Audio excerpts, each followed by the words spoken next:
whenever he was on death row and it came time to actually execute him, he waived all his rights. He didn't want an appeal. He didn't want anything. He just wanted to die. Part of me admired Larry because at least he was honest. At least he faced what he had done and knew that it was wrong.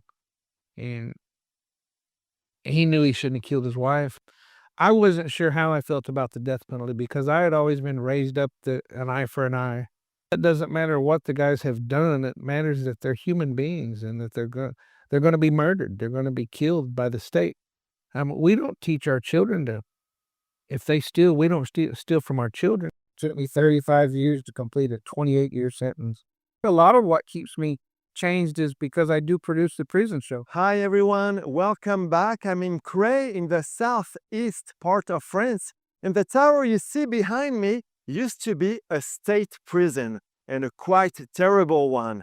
In 1852, 56 inmates crowded in a single cell signed a petition begging for light because they were kept in darkness all the time.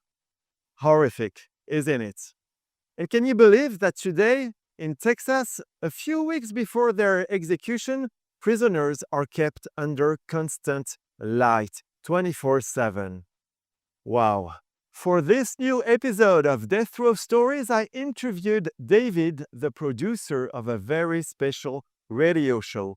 A documentary was released about this show, and I also interviewed its director. She's been working several years on that project, so I thought it would be interesting to hear what she has to say about that show. And of course, I was in the studio too, filming.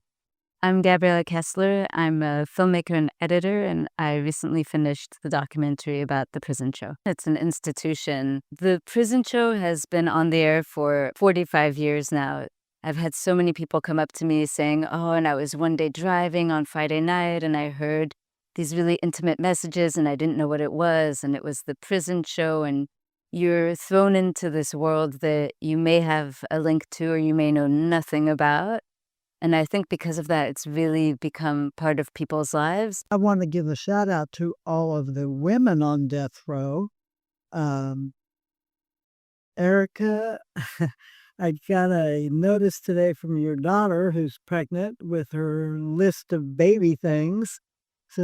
So I got to figure out what I can afford to buy for her. It was also the first radio show that was dedicated to prisoners and their loved ones. And because of that, I think it has a special role in people's lives. Between January 1st and August the 28th, there were 36 suicides within TDCJ, 6 at the Telford unit alone. It's hard to overstate the importance of the prison show for people who are behind bars in Texas. For a long time, there were no phones in prisons. So for people to communicate with their loved ones, the prison show was actually the best way. For people on death row who are even more cut off from the world, the prison show is a reminder that there are people out there who are thinking of them, who love them, who remember them. There's actually 2 women who work on the show who are known as the Texas Death Row Angels.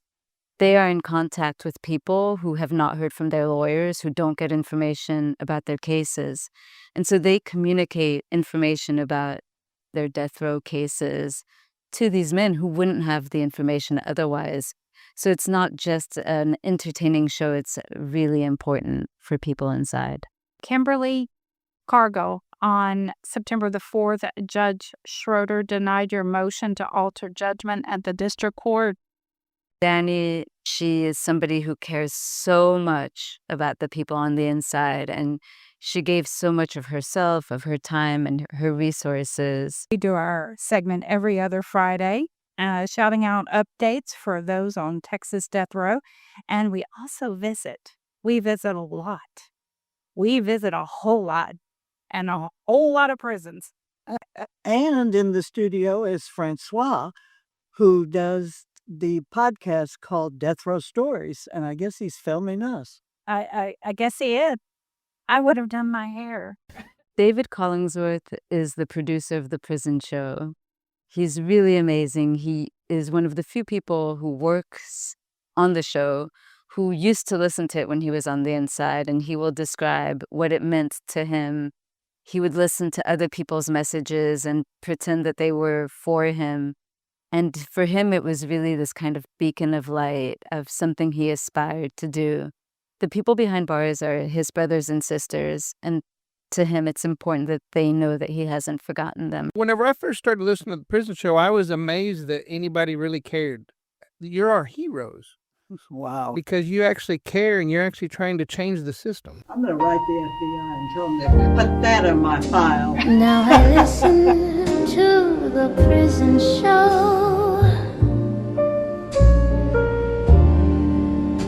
Getting ready for tomorrow. My name's David Collingsworth. I produce the prison show on 90.1 FM KPFT. I've been there since 2004. I've been the producer since 2013, and now we're on Facebook Live, we're on YouTube, any podcast platform you can imagine, and we're on the inmate tablets on the Adovo app. Thank you very much, David, for joining me for this interview for Death Row Stories. I wanted to interview you because you've become such an important voice for inmates and especially, of course, those on death row. Thank you for having me. I'm looking forward to hearing your experience and your own story. You were born in 1966, and I always start with the same question. Where did you grow up and what were your parents doing? Well, I was born in a small town in Indiana, and my dad worked for a small gas station in the town. And my mom was, I guess she was just a housewife. And then I remember at a certain point she did get a job. So we're basically just a middle-class family from a small town in Indiana, and I'm the middle child. And you arrive in Houston. And it was 1978 whenever we moved here. I guess I started getting in trouble at 12 because Houston is so much different from small town Indiana. And so everybody was running around stealing and smoking weed and chasing women or girls. And so I just fell right in and got in trouble. At 12 already? Yeah, at 12, I guess I was burglarizing houses and chasing girls. And I said women a while ago because I had a penchant for older women. And with the older woman, I could get alcohol and I could have marijuana. I was in a lot of trouble. Well, you started really early. Yeah. At one point, you will quit school. What happened exactly? My high school girlfriend moved to Austin, Texas. And it's funny because I was in my second semester of my senior year fixing to graduate, and she moved, so I quit school and I moved too. And I moved to Austin and didn't really have a place to stay. I was staying with some folks for a while, and because I was such a knothead, of course, they kicked me out. And I had a sleeping bag and I had some clothes, and I just went and hung out where my girlfriend was hanging out at. And how old were you then? I was 18 years old whenever I dropped out of high school.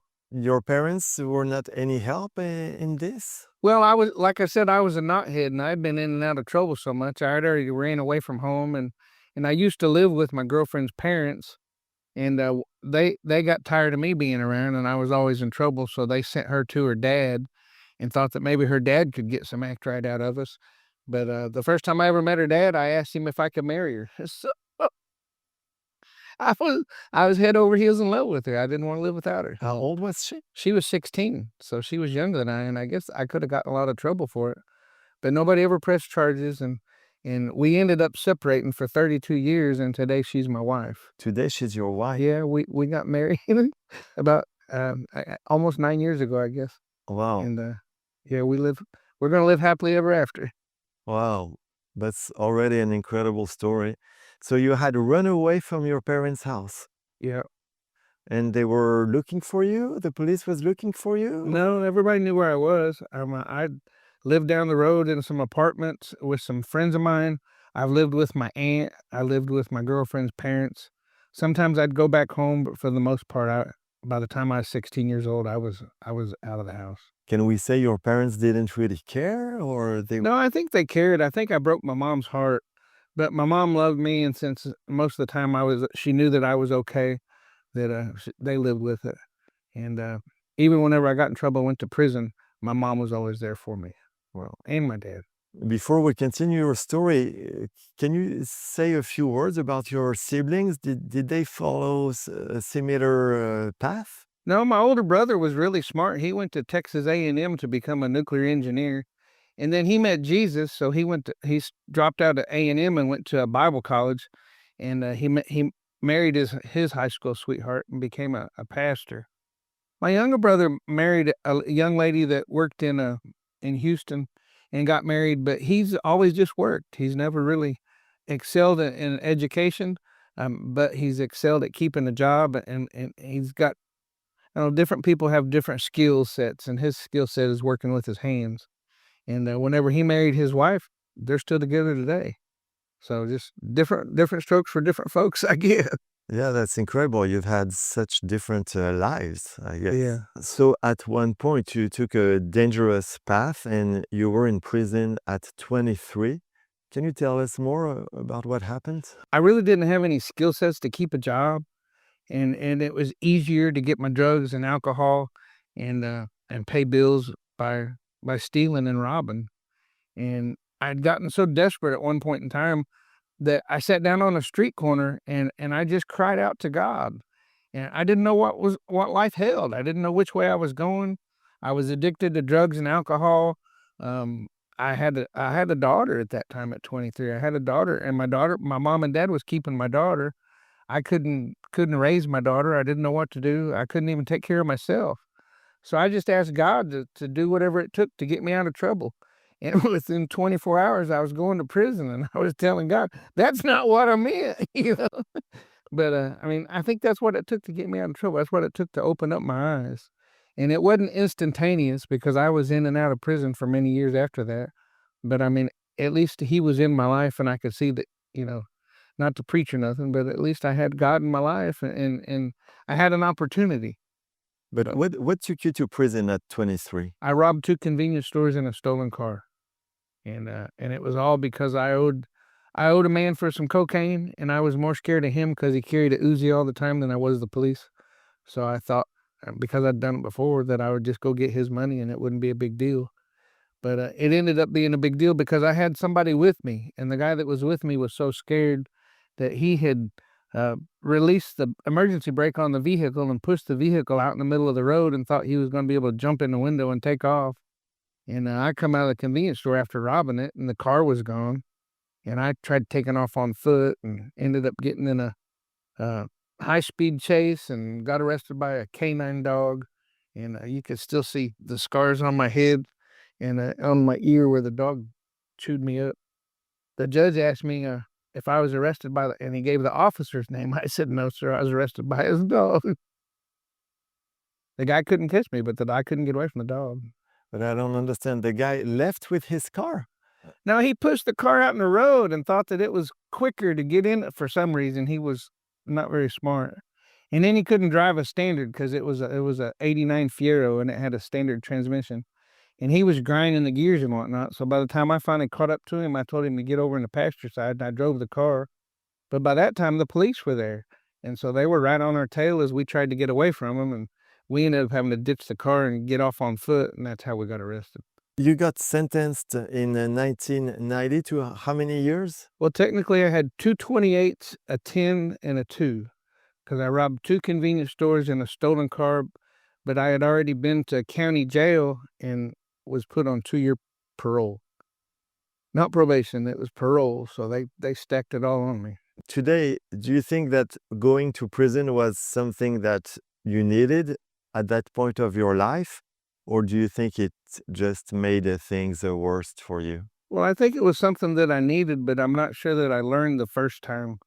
I was struggling with what it would take for me to get out of trouble, and even though I had returned to school and was trying to do the right things, I looked towards religion. And while I was in school, while I was in prison the first time, I got my GED so that I had graduated high school. And then I had been going back and forth to church. I met God through AA, Alcoholics Anonymous, trying to stay sober. And the 3rd step says that you give your life over the care of God as you understand Him. And I was struggling with, how do I understand God? What is my higher power? And so I turned to chapel, and I started going to the chapel, and became a chapel volunteer. I ended up doing a lot of those Bible studies that they send to your cell, and you can do them by the mail and send them back and forth. Well, I got offered a scholarship to obtain a Bachelor of Arts degree in pastoral counseling and theology. And so I took them up on it, and I had to study in front of the chaplain and had to go to the law library for tests. And then the church came to meet me from time to time and make sure that I was doing well and make sure I was still a volunteer. And I didn't quite graduate, but whenever I did parole out of prison, I paroled to a ministry base called Calvary Commission. So that's in 1996 that you are released, right? Then you have to follow this religious program, right? That was my choice. I chose to stay there for a year. I ended up being there for 14 months. But while I was there, not only did I learn how missionaries lived, but I also completed my Bachelor of Arts degree in my pastoral counseling and theology. So I really thought I was doing well, but whenever I left there, I didn't do so well. Mm. You had your diplomas, you had followed this religious program. So we would think that you had all the good cards in your hands, but what happened? Well, the thing about addiction is whenever you're making your own decisions, you tend to fall back on what's been safe. So even though I thought that by following God and religion, whenever I got out on my own and I left the religious facility, for lack of a better term, I started having to make my own decisions. I started having to get a job. I started, you go in a convenience store and they got beer all over the place. Meet a girlfriend. Then you fall back into what we call the ways of the world. You just rely upon their habits. But you were sober at that time. But I relapsed. And so once I relapsed and I started drinking and I started smoking weed and things like that, I met a young lady and she drank, and of course she liked to smoke pot.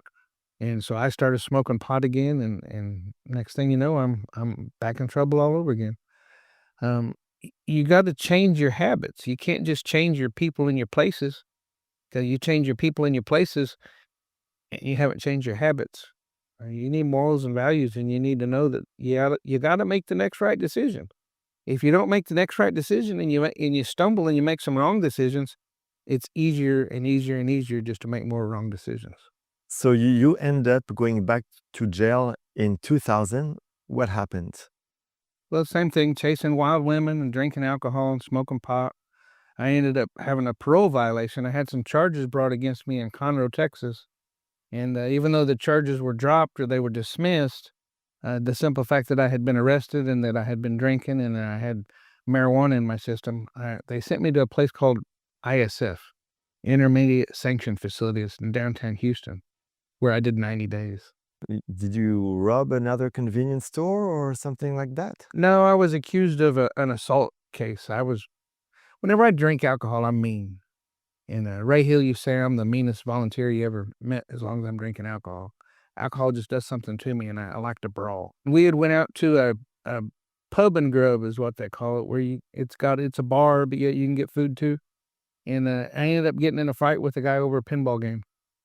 And we ran from the police, and then the woman the next morning, she went and was screaming and yelling, "Help, help, he's in my house." And the police came, and it was chaos. Because you were in her house? Well, because we ran from the police and she wanted to make it look like I had done something. It was all me. It wasn't her at all.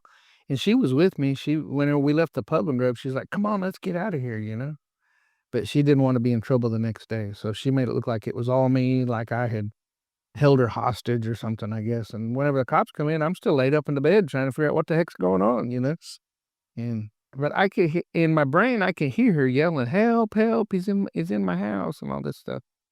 And so it was chaos. You're back this time in prison in 2004. Right. What happened? Similar thing, but I was married with a lady and living up in Bullard, Texas, and I had been working in Bullard, Texas, but I started drinking Jim Beam. And whenever I'd buy Jim Beam, it got to where I would throw the lid out the truck window and drink the whole bottle. And about every 2 weeks, I'd black out. And I was so drunk, my stepdaughter was driving the car to go pick her up from work. And we got home and we were all arguing and things were going crazy. And she went and stayed with a friend of mine. And she had been, I was cleaning my fingernails while we were at the house, the reason why she went to stay with a friend. And the phone rang, and whenever we all stepped up, I poked her in her breast with my little pocket knife I'd been cleaning my fingernails with. Well, that night we had went to the hospital, and nobody in the hospital decided that I did it out of malicious intent, so they let us go home. But the next morning, the police showed up, and they arrested me for assault with a deadly weapon. And because my stepdaughter was there, they tried to get me for assault with a deadly weapon against a minor. And none of that had occurred, but they didn't know that, and they were going by the warrant, so they arrested me, and I went to county jail. And we ended up going to trial, and I was facing 4 life sentences. And that was the biggest scare of my life, I guess. And my wife got up and testified, and she said that she didn't understand what happened because I was standing in a room with 2 knives, and I was dancing, and she was going, hit me, sucker, and all this other stuff, and none of that ever happened. And my stepdaughter got up to testify, and she said the truth. She said, I don't know why Mom's saying all that because that's not what happened at all. She said David was just drunk, and he couldn't drive, so he had been showing me how to drive, so I drove. And Mom never made me get out of the driver's seat. I drove all the way home with Mom in the back seat. And then whenever David accidentally stabbed Mom, we all went to the hospital, and David was never mean. David never held us hostage. He never did any of that stuff. Well, the judge stopped everything and kicked everybody out of the courtroom except me and him. And he said, look, these women are out to get you. What are we going to do? I said, well, sir, it really doesn't matter at this point. I'm going back to prison. I said, I owe about 18 years. And he said, you're going back to prison. Why are you going back to prison? I said, well, I got a parole violation.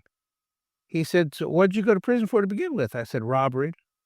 And he said, so you're on your way back? I said, yes, sir. I said, there's no way for me to get out of it. I violated my parole. I said, I've been drinking and all this stuff. And he said, so if I gave you 10 years time served, you just go back to prison on your violation? I said, yes, sir. He said, well, that's what I'm going to do. So he slammed the gavel down, and the county clerk or whatever she was, she said, sir, you can't do that. And he said, I'm the judge. I can do anything I want. And besides that, I already did it. And he said, now I just got to figure out what I'm giving him the 10 years time served for. So he looked up all my different charges, and he gave me 10 years time served for unlawful restraint, which was off of the kidnapping charge. And he said, Miss Conner, can you admit that maybe your wife was scared because you were drunk and acting like a fool? I said, yes, sir. That's probably exactly what was going on. I said, I don't know why she's saying all the things that didn't happen because it's just not true. And he said, well, that's what we're going to do. We're going to give you, it's a misdemeanor charge, but we're going to enhance it to a felony. So then that way you'll just go back on your parole violation. And then I found out a while later, a year or so later, that my wife was saying those things because Child Protective Services were trying to take her daughter away from her because she was involved with me. And they thought she wasn't telling the truth. So she had concocted these stories. And if it wasn't for my stepdaughter, I probably would have been convicted of 4 life sentences. Instead, I went back on a parole violation, and after I got out, I made parole, and I went to see my attorney, and he thought, well, how are you out? Why did you get out? He thought maybe I escaped or something. And I told him, I said, look, it was just a parole violation. But I ended up serving 5 years on that parole violation. And during that time, were you in touch again with your daughter? My oldest daughter? Yeah. I've stayed in touch with my oldest daughter. We kind of skipped a little bit about daughters. In 1999, whenever I was on the run, I met a young lady, and we had an affair, and I had another daughter. So by this time, I've got 2 daughters. And the second daughter, I wasn't really in touch with her whenever I went back to prison, but her mom was trying to tell me that I had a daughter, and I wasn't listening. And we ended up having a paternity test and things like that. And she was trying to get money out of me. It seemed like that's all she wanted was money. And she didn't really want me to have communication with my daughter. She just wanted me to pay child support. But whenever you're in prison, you don't pay child support. You don't have any money. You don't have any income. So Indianapolis is where she was at. And Indianapolis court said that I was sentenced to $1 a week child support, but that they waived that until I got out of prison. So they understood that I wouldn't make any money. And that woman, she was just trying to get money. Mhm. What about your first daughter? She was raised by your parents? Yeah, and my parents brought her back and forth to see me the whole time she was growing up. As a matter of fact, a funny story is she came to prison one time to see me. She says, "Dad, I know you're in prison." And we had always told her that I was going to school and that I had to work for those folks, and I wasn't able to go home because I had to stay there. And I said, "Well, how do you know that I'm in prison?" She said, "I watched the Apple Dumpling Gang." And so by watching a Walt Disney movie, she had put 2 and 2 together and realized I was sitting in prison. I don't understand. Have you ever seen the movie The Apple Dumpling Gang? No? The Don Knotts, it's a comedy, and it's supposed to be funny, but they ended up going to prison. They had robbed. So my daughter was watching this comedy, a child comedy, and realized, wait a minute, that's my dad. That's what my dad did. My dad's in prison, you know? Okay. And so it gave us an opportunity to discuss, you know, whenever you do wrong and you get in trouble, you got to pay the penalty for it. And she knew that I hadn't really ran or did anything bad. I didn't kill nobody or nothing, but still, Hmm. no excuse for robbery. So in 2007, you decide to stop drugs, to stop alcohol. I guess it's easier to do that in prison, or Eh, is there drugs in prison? There's drugs and alcohol in prison, and they actually make their own alcohol. And drugs, I mean, it's not just officers and family, they drop it off. It's big money inside there. And they smoke K2, which is a synthetic marijuana. And they do have marijuana, but it's harder to get. The K2 is more widely known. But everybody makes, they call it Pruno, or it's just hooch. They make their own alcohol. You can make it out of potatoes or fruit, or Wow. like a V8 juice, which seemed to be the strongest that they ever had. Well, that's hard to imagine. Yeah, it was all over the place, and I had friends of mine that would get drunk and act like a fool. I knew people that would smoke the K2 and they'd go into like convulsions, and I had enough. Whenever I faced those 4 life sentences, I had told myself, no, no more. My last drink was January 31st of 2007. And even though I was incarcerated for several years, I went to AA. I did everything I could trying to change my way of thinking. Religion hadn't worked. Cold stone, just going sober didn't work. You can stay sober, and they call that being a dry drunk, because you don't change anything. You don't change your morals and values. You don't change your habits. I knew that I needed to be reprogrammed somehow. And that's what you get into. I mean, I did this time, and I went to chapel services. I volunteered. I held a job. I tried to better myself any way that I could so that I was making better decisions. And no matter what, and I still tell everybody this today, make the next right decision. Because a lot of times making a right decision, it doesn't feel right because you made wrong decisions for so long. But if you mentally know that it's the right decision and you continually make it, then you'll start making right decisions and they feel right. At that time, were you listening to the radio and to the prison show? Originally, I heard the prison show back in 1990. And I guess I was on the Gib Lewis unit out in Woodville. And back then, you had to save up the money to buy the radio, and you had to have the headphones, and you had to have the wire that hooked it up to the wall because your antenna wouldn't work. So every Friday, I would listen to the show, and it just amazed me that somebody would care. And Ray started telling his experiences and having different people on the show that would tell their experiences or give us an advocate, or if somebody's teaching something, or tell us about new laws. And then the second hour was family members telling everybody how much they loved us and they loved their family and what they were doing in their life. And man, I just really found it amazing that anybody would even care about us, because honestly, I felt lost. I felt like maybe I'd never get out of prison. You're being sober after 2007. And when do you get out of prison? 2010, I actually started what they call Therapeutic Community. And it's basically another prison, but they release you from TDCJ over to the care of the Therapeutic Community. And the story behind that was I went to Miss Madeline Ortiz, who was over the rehabilitation division at that time. And because I was a trustee and I worked on air conditioning, I worked on her air conditioning at her house. And I asked her, I said, can I go to the Kyle unit? And she said, Mr. Collingsworth, after all this time, you've been incarcerated 5 years now. She said, don't you think you can stay sober in the free world? I said, no, ma'am, I don't. I said, I'm really scared that I'm going to relapse again and come back. I said, this is my 3rd time to prison on the same crime, but yet every time I get out, somehow or another I relapse. I make the bad decisions and I end up back in prison. I don't ever want to come back to prison again. And she says, well, what makes you think that the Kyle unit's the answer? I said, because it's behavior modification. It's going to train me to think differently. It's going to teach me to recognize my thinking errors. It's going to change me. And I was what they call a peer educator. And I taught people in prison about STDs and STIs and safe prison, how to conduct themselves in prison without getting in trouble and without getting raped or beat up or whatever. So she approved me to go to the Kyle unit, which was therapeutic community. But she also put something in my file because they made me an education coordinator. And what that meant was I had to teach people how to stay sober. And I thought to myself, my God, I don't know how to stay sober. How am I going to teach people how to stay sober? But I had a book, and the book was about therapeutic community. I had been studying on it. And in the book, it said that it was a game. And it gave all the rules to the game, and it told us what we were supposed to do to play this game. And the theory behind therapeutic community was after you play the game for so long, it forms different habits. It makes you think differently. It makes you accept society. If you see somebody doing something wrong in society, you recognize that it's wrong and you do something about it. You either go tell somebody or you say something to them or whatever the case is. It just changes your way of thinking.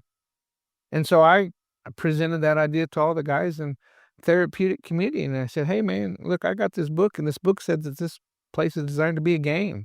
And I said, if we want all of our privileges, we need to play the game. I said, we keep the police out of our business. We keep the counselors out of our business. They'll all think we're programming and they'll leave us alone. Well, a lot of people in that prison would end up being on lockdown and they wouldn't have commissary privileges. And we were always watching TV and laughing and joking. And when the counselors come around, we would look like we were programming because we were playing the game. Part of the game was you get in a circle, you write tickets on each other, and then you get in a circle and you confront people over their behaviors. Well, we would wink at each other and we'd laugh and we'd talk smack in the circle. And what the guys didn't realize that it works. After you play the game for so long, it becomes second nature. You automatically see people doing wrong. You recognize their behaviors in you, and you start changing your behaviors because you don't want to be like that guy or whatever, And I got out of therapeutic community in 2011, but they made me go to a halfway house. And I think by the time I got out of the halfway house, it was probably 2012 before I finally got out. But life's been different since then. Life's been a lot different. What happened? You became a pastor, right? I had completed my Bachelor of Arts degree whenever I was back at Calvary Commission. And I went to a place this time after I got out of the halfway house to a place called Spirit Key Incorporated, which was a faith-based transitional work center. And I taught Bible studies and I taught AA. I became a chaplain. They actually ordained me as a chaplain. And I started living the life. I started being real, I guess, because you have to be honest. In order to be real, you have to be honest, especially with yourself. And you find a job? I got a job offer with a company, Planet Fitness. And the guy sent me a text one day because I was working on my own. I called it a handyman service. And trying to pay bills, paying child support, different things like that. And he sent me a text one day and he said, I hear you're a really good handyman. I said, yes, sir, I can fix just about anything. He said, well, what all you work on? I said, probably easier to tell you what I don't work on than what I do work on. He said, well, could you handle maintenance at Planet Fitness? And I said, well, which one? He said, all of them. And I was amazed because at the time, I guess they had 6 in Houston. And I thought that was a really big deal. And I guess for an ex-convict, that is a really big deal. And I went and had the interview and I got the job. You also got involved in the prison show. With what did you start there? Well, originally I started with Ray Hill, bringing him a Diet Dr. Pepper. And I thought, the guy just wants a Diet Dr. Pepper. He's just going to be thirsty. But really, he was assigning me a duty. And my duty, come find out, he was teaching me timing because if I brought that Diet Dr. Pepper early, he'd drink it before the end of the show and he'd clown me on the air. And I didn't like being clowned on the air, and he knew that. And so if I brought it late, then he'd clown me on the air because I didn't do my job on time. And if I opened it in the studio where it could be heard over the air, of course, he'd clown me again. And anybody that knows Ray knows he really clowns you. I mean, he clowns you pretty hard.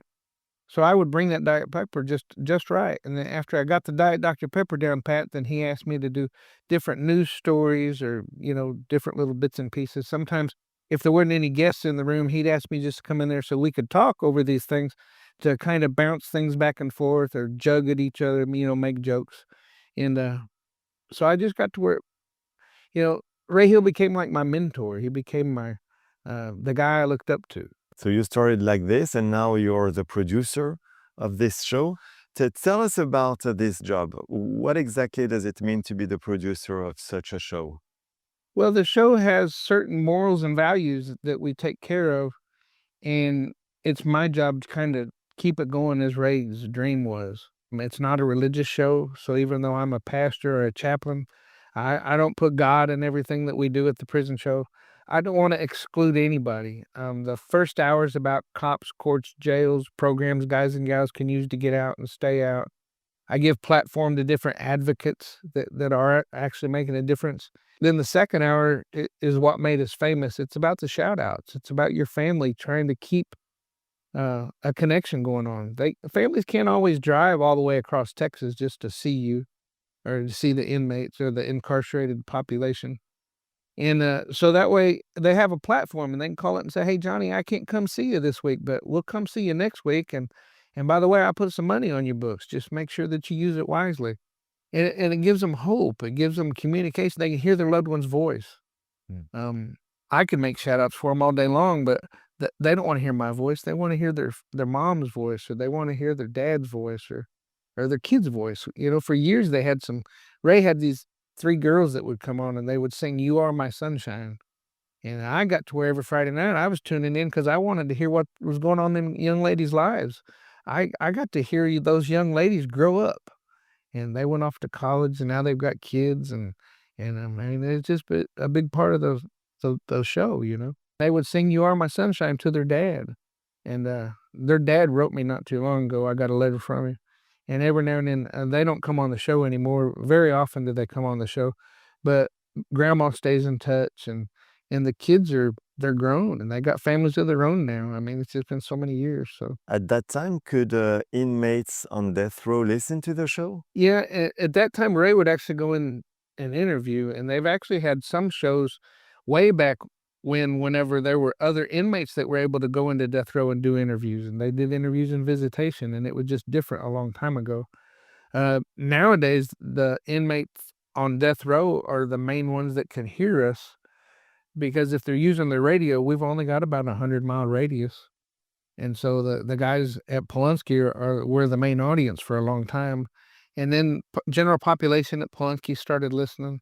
And there are some other units around that would hear us on the radio, but now everybody can hear us. And why is this show so special to the guys on death row? Well, I think it's because of the shout outs. I think it's because they actually get to hear their families. On death row, they can't touch their family. They can't touch anybody. And so just to hear your mom call up and hear your mom's voice, or like I was talking about the little girls, if you have young children and they get to be on the show, you can actually hear your family's voices. It makes the experience more humane. And that's one of our goals at the prison show, is to actually make the incarcerated experience more humane. When you were producing that show, there was someone that you knew that was on death row. Whenever I was in trouble in the Conroe area and actually went to jail in Conroe, I was actually incarcerated with Larry Hayes and Larry Swearingen. Can you tell his story? Well, Larry Hayes, his wife was having an affair, or he thought his wife was having an affair with another guy. And the other guy's wife thought they were having an affair. It was kind of common knowledge. Everybody was arguing and fighting about it. Well, Larry Hayes's wife and her boyfriend decided they were going to take a polygraph test to prove that they weren't having an affair. And they both passed the polygraph test. But the wife said, "But how could he pass it? That's not true." And I'm sitting here thinking, when Larry's telling me the story, I'm thinking, but that was the goal, was to prove they weren't having the affair.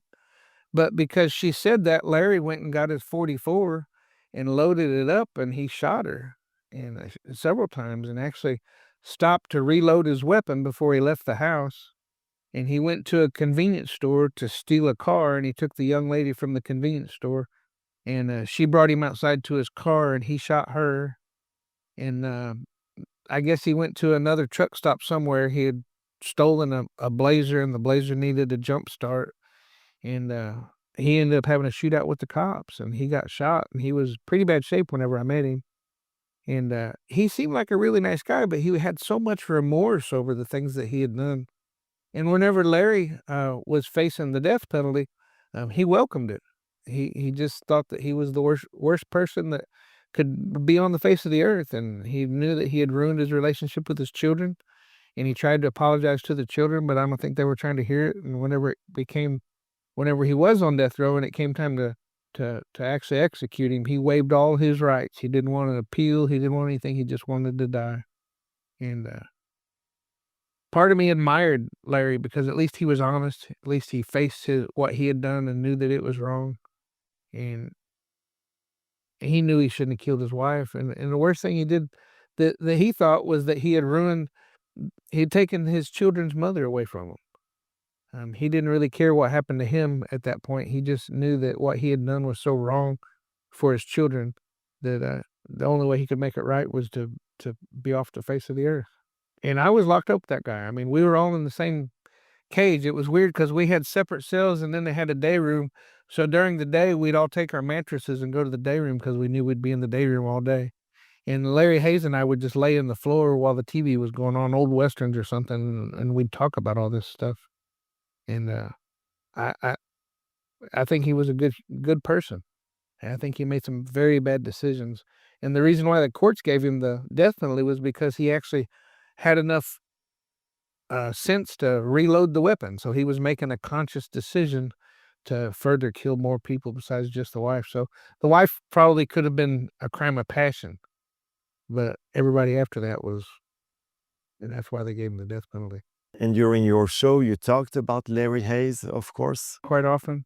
And there were things that came up, and I had wrote an article about Larry because he hit home so much. I mean, I could see some of the decisions he was making and why he made them, and it made sense to me. And I don't know that anybody should ever deserve to die, but he wanted to die. He felt like that was the right thing to do, and maybe the only way he could make it up to his kids. And I'm not sure that it did make it up to him because now they're without their mom and dad. But at least he thought he was making the right decisions. Every 15 days, you have the Death Row Angels in your show. Can you tell us a few words about them? Well, the Death Row Angels they're special ladies. They really have compassion and love for all the guys that are on death row. And I think they'd do anything for the guys that are on death row. And they spend their own time and money running up and down the highways, going through visitation, sometimes putting money on their books if they need the money on their books, or even buying. I've seen them either buy the grave or get up the money so that they would have an actual grave where they don't have to be buried at TDCJ. But they have love and they have compassion. And to them, it doesn't matter what the guys have done. It matters that they're human beings and that they're going to be murdered. They're going to be killed by the state. We don't teach our children to, if they steal, we don't steal from our children. Or if our children bites us, do we just go and take a chomp out of them? I mean, it doesn't make any sense that somebody kills somebody and that they go and they kill them too. And the ladies just take so much time and effort to make sure that those guys know that they're human and that they're loved and that somebody really cares about them. And a lot of times their crime could be horrendous, but the amount of time that they spend on death row, they're a completely different person by that time. And the ladies just really care so much. The ladies care so much that not only do they go to the visitation, not only do they send them all their legal work, but then whenever they're executed, they go there to protest the execution and to make sure that the guys know that there's somebody outside rooting for them in one form or fashion. Sometimes they even go in and they witness the execution because that person doesn't have anybody in their family that would actually be there enough to care for them. And that maybe that's the last face they get to see is someone who cares for them. That gives them hope. It gives them strength. And for you, it's important to have the Death Row Angels in your show? Yeah, I think they're a big part of our show. I mean, they're 2/3 of the show, believe it or not. Out of all the volunteers we've had over the years, right now there's only really 3 of us that stay there, and now we've recently got a camera guy, so I guess there's 4. But the Death Row Angels, um, Danny is our hostess, and Miss Linda, she answers the phones, and, if we have guests that come up, and Miss Linda's even brought them to her home and let them stay in her home, and our camera guy, stays, with Miss Linda now. Yeah, we needed a camera guy, and we kept advertising for somebody to come take care of the cameras, and, uh, and now this fella stepped up and volunteered, but he didn't know how he was gonna get back and forth, and wherever he was staying at, he couldn't stay there very much longer, and Miss Linda says, "Well, you can stay with me," and, that's just how much they care, and they don't judge anybody. I mean, if you're good with them, they're good with you. Do people sometimes tell you that you spend a lot of time for bad guys? Yeah, yeah, a lot of people, Ray said publicity is publicity, so we get a lot of guys that come on our Facebook page, and they call us, and they prank call us and different things, and they can't believe how we could, care about, guys on death row. "He's a baby killer," or whatever, they call him, and they're just so amazed that, we care about them, and we give them a platform, or we tell their story, or whatever the case is. And I get it. A lot of people hurt people, and it's my wife's uncle had been murdered, and so whenever we first got back together, she didn't understand how I could do the radio show, but she began volunteering for a while at the radio show, and then she got to understanding our side of things. It's a give and take, and even though she doesn't come there all the time, she understands I go there because I can't put up a sign that says that's a dead end road without being there. I mean, somebody needs to know that's not the road to go down. You're making bad decisions. You're going to end up murdered. It's different. It's not the same. Maybe we can say that Danny, one of the Death Row Angels, fell in love with an inmate. Did it impact the show somehow? Well, I know at her execution, his execution, she was actually there, and she got to go over to the church to actually be with him. I think that was the only time she got to touch him. It changed some things within her, but at that time, she was just part of the Death Row Angels. She wasn't actually our host. I think Hank Lane was still our host at the time. But it changed things within the whole show because we got to see what the immediate family members go through, and what the wives or the girlfriends get to go through. Danny, not only did Danny fall in love with him whenever he was executed, but Danny's also a victim. So Danny's been on both sides of the prison show, and that's why she's so involved with the prison show. Did your look on Death Row changed through the years?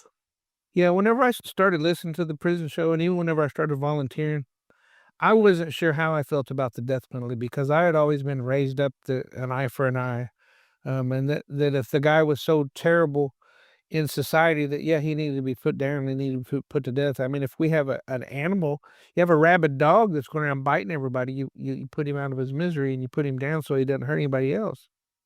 But I didn't realize that there's a lot of people on death row that are innocent. A lot of people that maybe they've committed other crimes, but they didn't particularly do that one. Maybe they didn't kill anybody. You got the law of parties. Just because some guy's there, he didn't kill anybody, but yet he's going to be convicted just like the killer did. It's not right. It's not fair. It breaks my heart.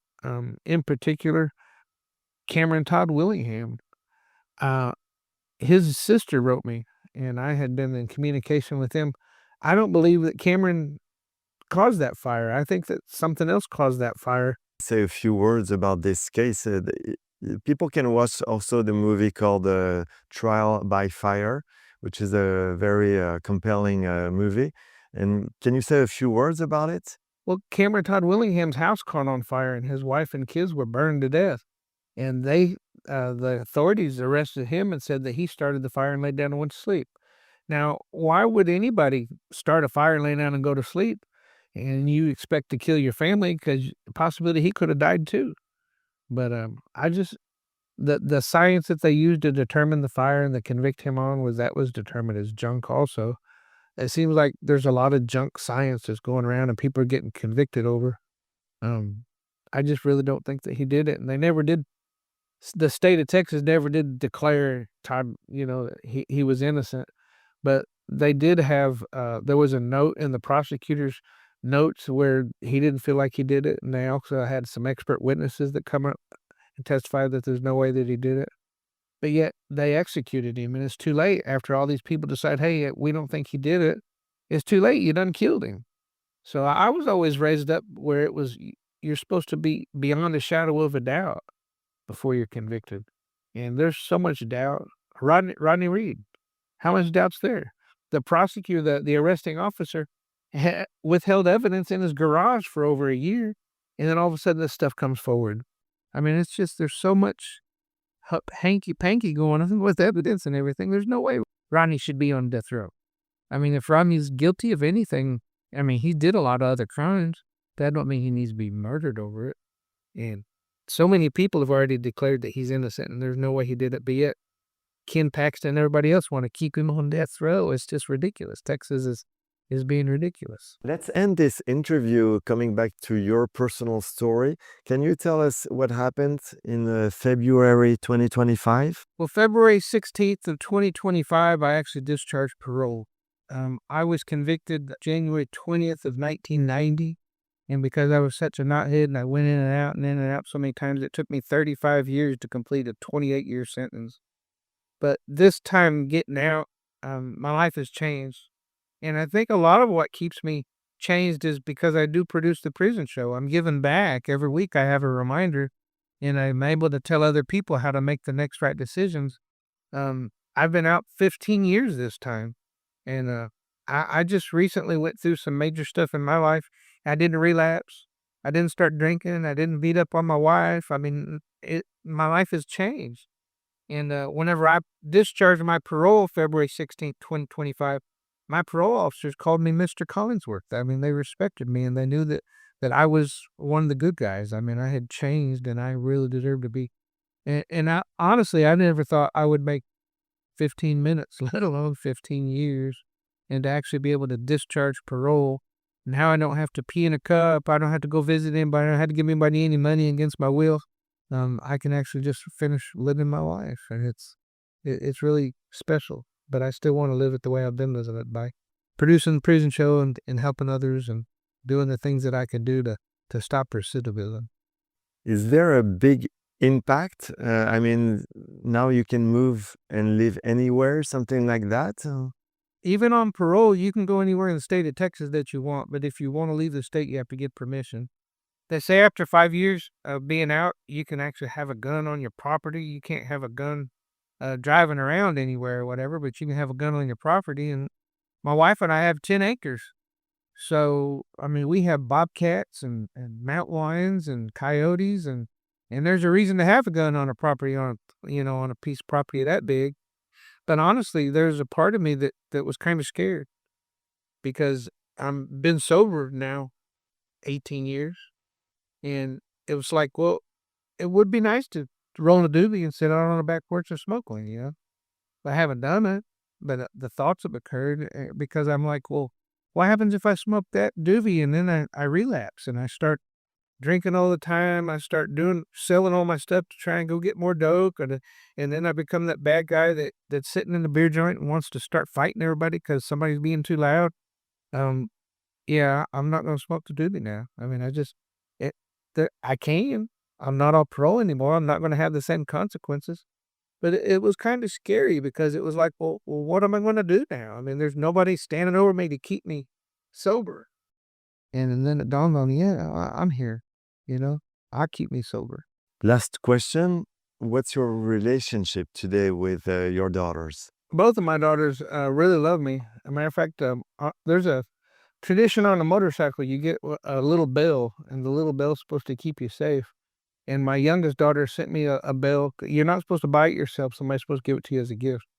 And my youngest daughter sent me a bell that says "Number One Dad." She's 22, 23 now. I'd have to sit and do the math.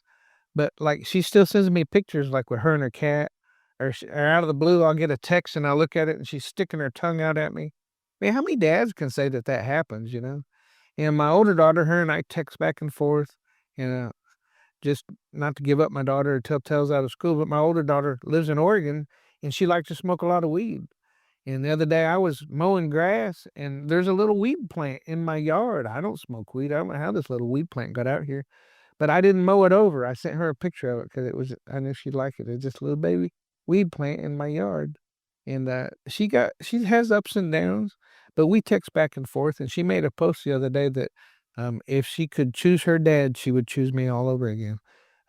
We're close and we love each other. And after all these years, it really is a blessing because I thought, especially whenever she come tell me about the Apple Dumpling Gang, I really felt like I had let her down. And she still loves me today, so it's really special. Great. Well, thank you so much for sharing your story with Death Row Stories today, David. Thank you. Thank you for having me. Thanks for watching. I hope you found this interview interesting. Please, I need more subscribers, so continue to share, to comment. I appreciate this. Thank you. Now I listen to the prison show, getting ready for tomorrow. Those bars won't screw my mind.